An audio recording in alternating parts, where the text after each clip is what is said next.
Hello. I wanted to explain the investment strategy that I believe in that I would utilize for somebody in your situation. So let me explain it to you. The better you understand it, right? I don't want you to get confused or anything. I want you to be very comfortable with this. So at the end of the day, when anyone has money, there's four places they can put it so they can make money, right? You need to make money on your money. You can put it in cash, right? Like if you have a savings account at the bank. You can put it in bonds, and we're going to talk about that. We can put it in stocks. We're going to talk about that. And you could put it in real estate. That's where you buy a rental property or something like that. Some people have success with that. I generally recommend against it if you don't have a lot of experience with it. Managing a rental property can be really tricky. Some of you out there know what I'm talking about. So you got to put your money somewhere and you want it to work for you. Now, a lot of people talk about the stock market. Now, the stock market, as you know, goes up and down, up and down. Now, historically speaking, over the long term, stocks have done very well. I have no idea what stocks are going to do this year. I have no idea what stocks are going to do in the next 3 or 5 years.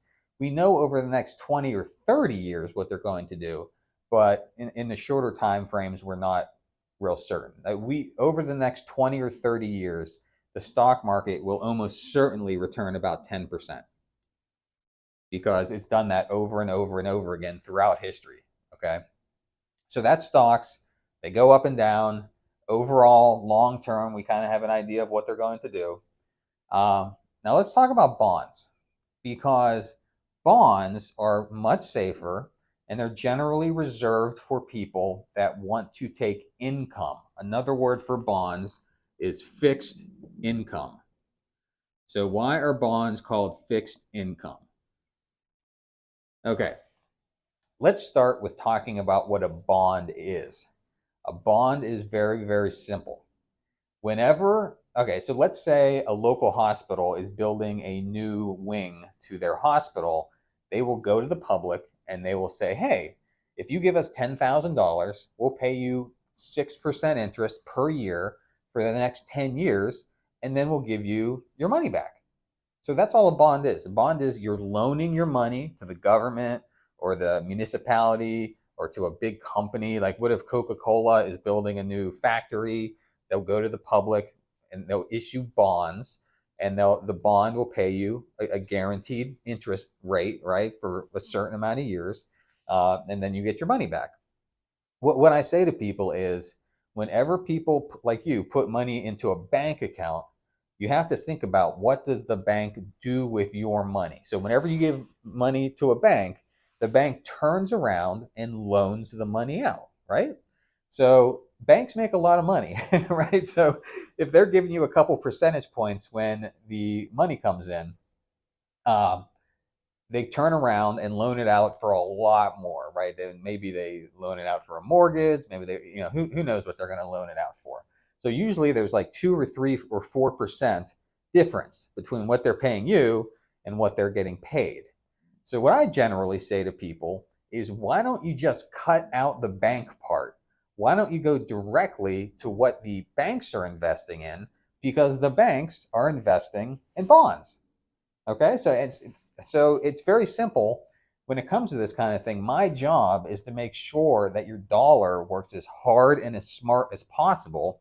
So that's why I do what I'm trying to do here. Now, when it comes to bonds, again, the way they work is they're really quite simple. So whenever you would invest in bonds, you want to diversify. Okay, you want to invest in lots and lots and lots and lots of bonds. You don't have to worry about this. That's part of my job. I want to pick the best possible bonds with the best possible returns. So there's definitely a lot of work that I do with that.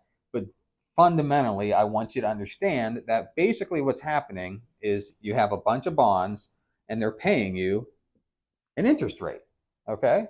And then that interest rate, for a lot of people, what I recommend to them is just on a monthly basis, they start taking the money that the money is making. They very simply take the interest on a monthly basis and then enjoy that money, then live off of that money. what's so powerful about this is you don't have to worry about the stock market. You don't have to worry about the economy. Bonds don't have much to do with the economy. It doesn't. It's not really.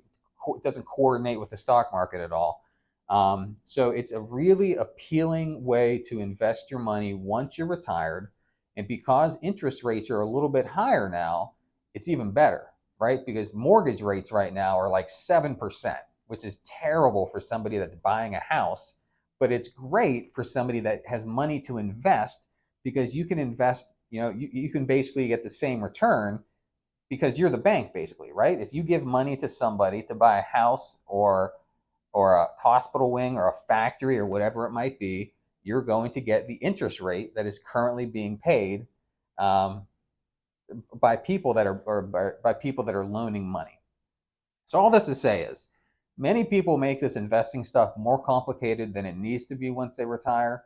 Very simply, you invest in a bunch of bonds, and there's municipal bonds and government bonds and corporate bonds and international bonds, and there's all kinds of different bonds. But you don't have to worry about that part. But so I would diversify among all these different kinds of bonds, get you the best possible return on the money, and you don't have to worry about this other stuff. You can just take the check each month and live your life. So that is how somebody in your situation would invest. I strongly believe that's how they should invest their money. Now, look, if you're 45 and saving money and working, by all means, you're going to put your money into the stock market. But once you're in your 60s and you need money from that account each month, it makes a lot more sense to use fixed income and a vehicle that pays you a constant, predictable amount of money each month. So that is just a little snippet. I just want you to have a better understanding of how this stuff works. I hope that helps, and I'll see you soon.